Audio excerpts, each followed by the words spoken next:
talking about 2022 and 2023 today. So let's get over to the fun. And first, here's a spot about HEETCH. And we'll talk about that in a second. Here we go. Gets in an elevator, gets out her phone, and HEETCH takes over. Já chega de andar apertado. Faz à vontade para todo lado.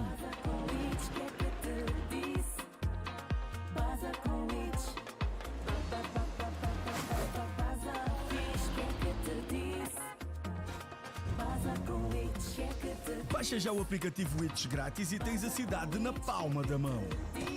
Ganha ainda um extra como motorista. HEETCH, bazamos juntos.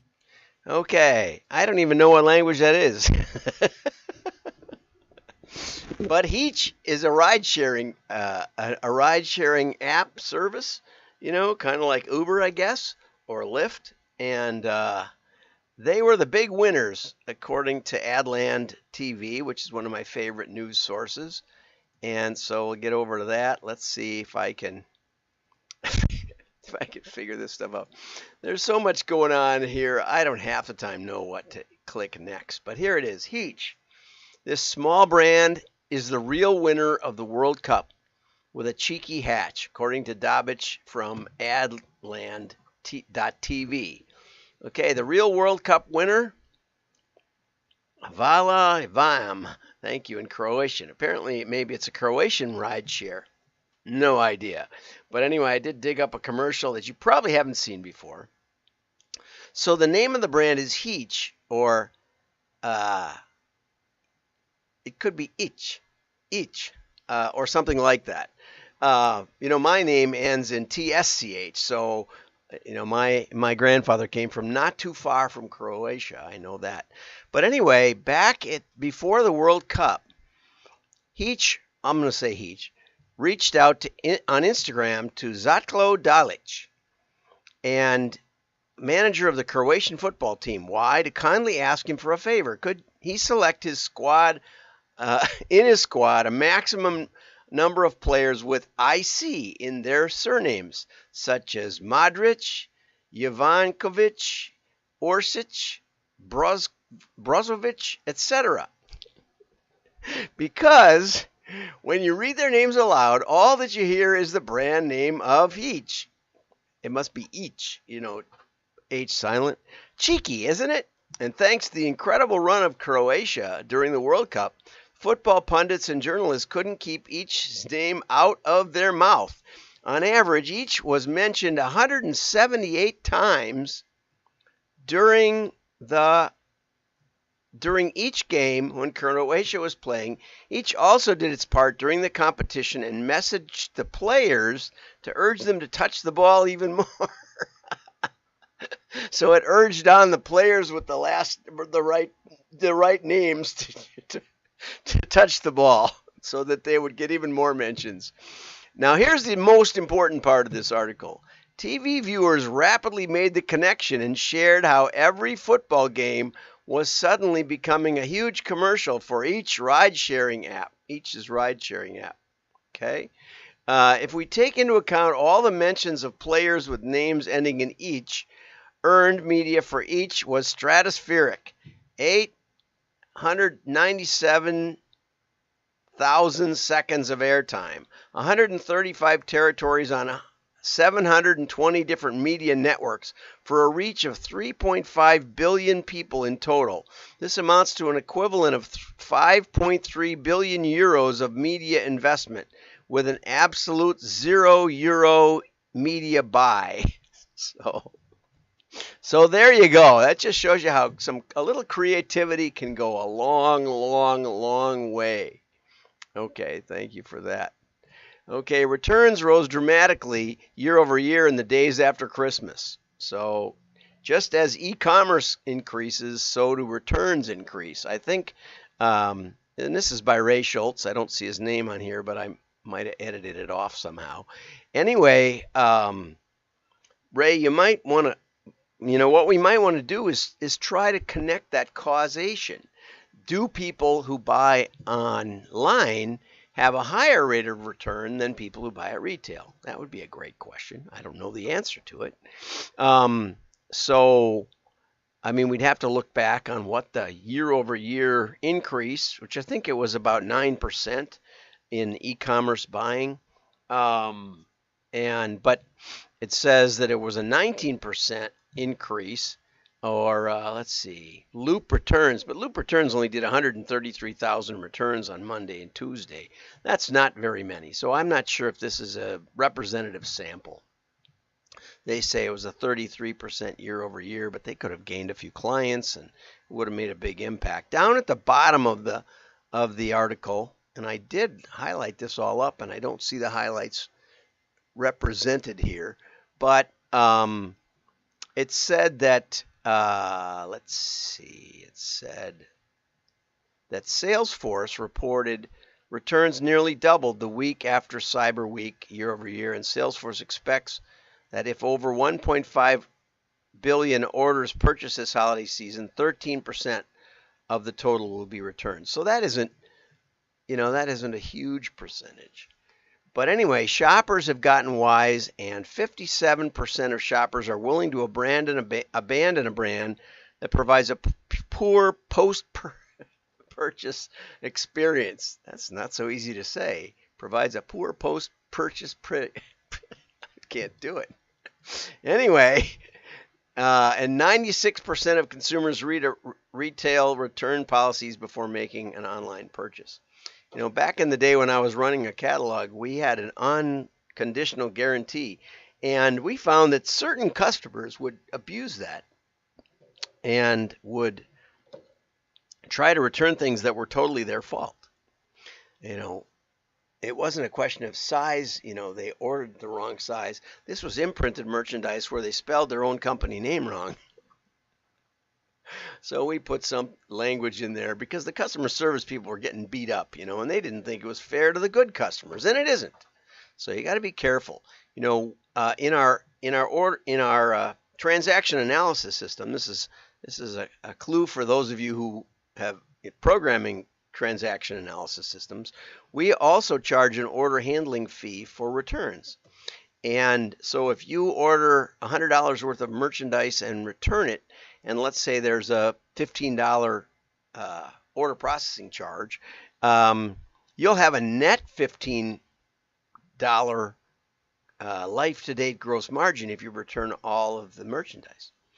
Even if we give it, even if we take it back for free, and that keeps us from mailing you too many times when you're really a thief, where you wear the dress and then you return it. I've heard that happens with dresses. We developed that for Bullock & Jones, which was a men's apparel, but it certainly did find the problem people and keep us from recontacting them. And very, very helpful.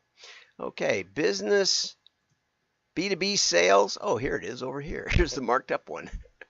Darn it. Okay, B2B digital sales hold steady through quarter 3.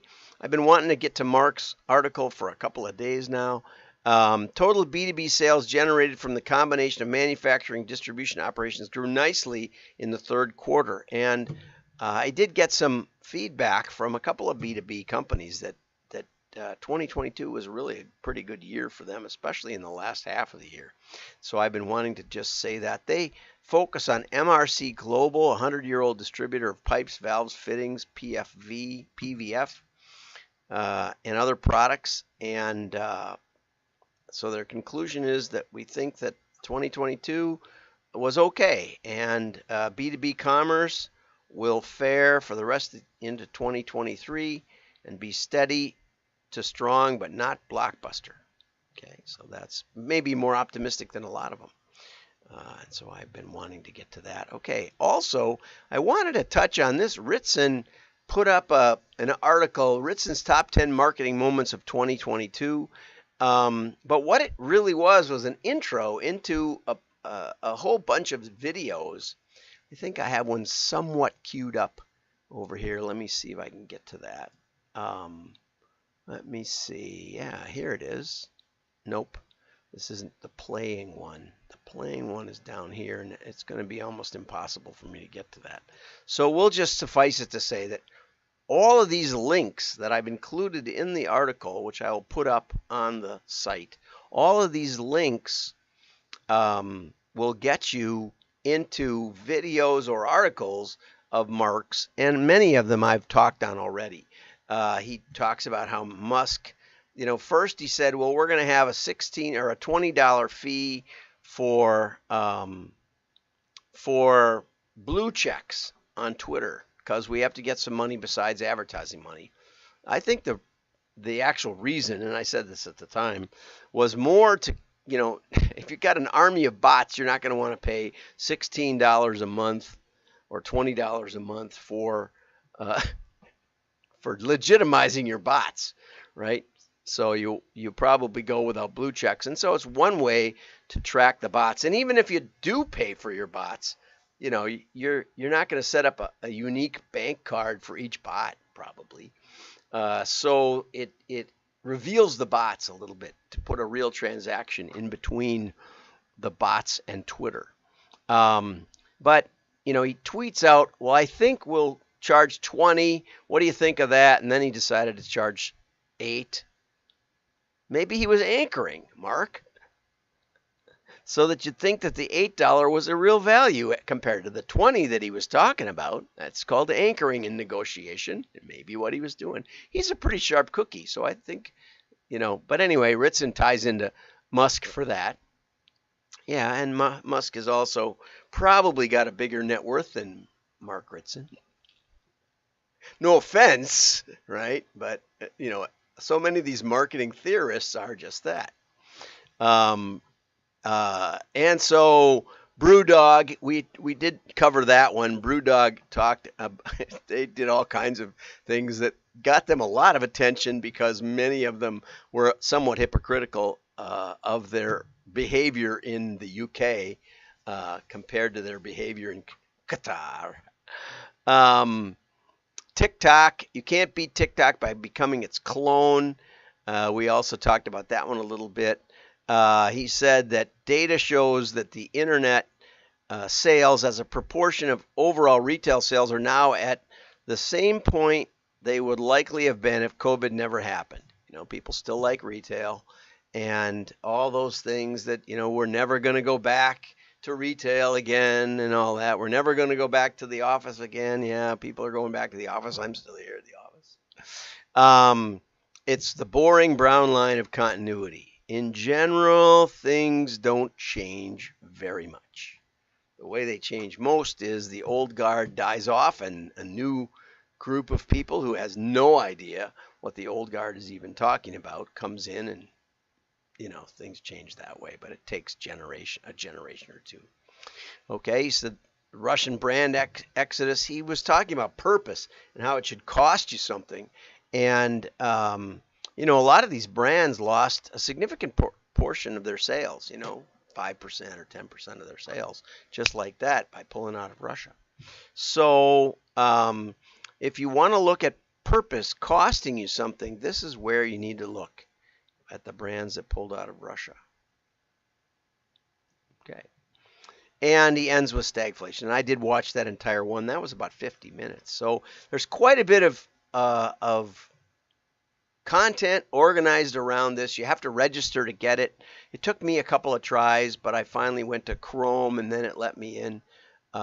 So I registered as the president of the WDMA, and which reminds me that we have our special going on right now, that if you join the WDMA, you will receive free consultation calls, depending on how much, if you have a corporate one or an individual one. But if you'd like to talk to me and you feel a little, you feel like it would be a little bit of taking advantage, well, this is a way to contribute something and encourage this content and also get some questions directly asked. So book a time and join the WDMA and we'll have a little conversation. I think that'll be a lot of fun. So bye-bye. Have a great day. Happy New Year.